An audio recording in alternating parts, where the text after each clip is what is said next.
Mas gusto pa nilang bigyan ka ng pera kaysa i-share yung video mo. Sa lahat ng pinasok ko ang pagbablog, ang pinakamahirap yung sakit. Aray ko! Yung mas malapit sa'yo na hindi ka masuportahan. Pero yun pala ang nagpapalakas. Yun pala ang nagpapatibay. Kasi sabi ko nga, mas makikita mo yung ibang taong nagko-comment sa'yo. Nagla-like. Maaaring napapanood ka nila. Wala ang pakialam. Pero hindi mo makikitang magla-like. Iilan-ilan lang yung susuporta sa yung mas malapit sa'yo. Pero yun yung realidad eh. Buhay parang ingay mo dyan.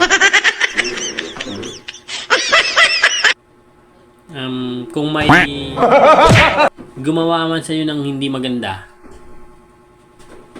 ganun lang, palagpasin mo lang.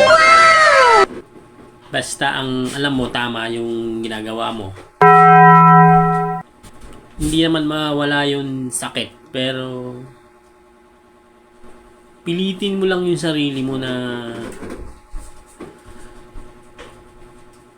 maging mabuti yung ano mo, gagawin mo.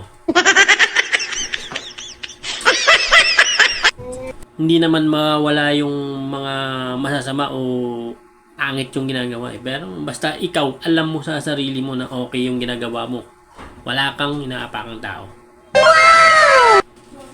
Ako nga, nakita mo naman kung gaano hirap. Nagsimula akong mag-vlog, nakita mo naman napakahirap. Talagang ginagawa ko yung video patago. Walang cellphone, mayroon man, hindi gaanong tulad nito, walang video. Kailangan ko pang manghiram ng cellphone para lang makapag-video ng maayos.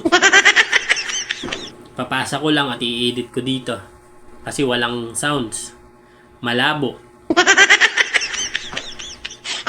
Pero siguro ganun talaga ang buhay. Congrats! Sumahod ka na naman ng walang ginagawa.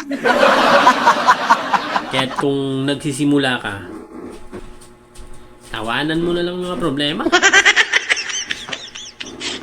Kasi hindi naman nila maiintindihan kung ano yung nangyayari sa'yo. Kaya ang kailangan mong gawin, syempre, manahimik. Gumawa ng tahimik. Kung may pangarap ka, gawin mo na lang. Isa sa natutunan ko, Wala ang pakialam. wag na wag ka na lang magkikwento sa kanila kung ano yung gusto mong gawin. Ako nga, nakita nyo mga video ko. Patago yun. Pag walang tao, nagnanakaw ako, maka-video agad ng mabilisan. Sa CR, kahit saan. Nagbo-voice over kahit saan. Wala eh, ganun talaga. Kahit na gano yung hirap, to ngayon, tiyatawanan ko na lang. At least alam kong kahit pa paano makakabalik at makakabalik ako. Sa gumawa sa'yo ng hindi maganda kung mayroon man, ako iniiwasan ko na lang sila makita anong mga panahon na ganon. Tapos, yun na lang gawin mo. Gumawa ka ng ikabubuti mo ng tahimik.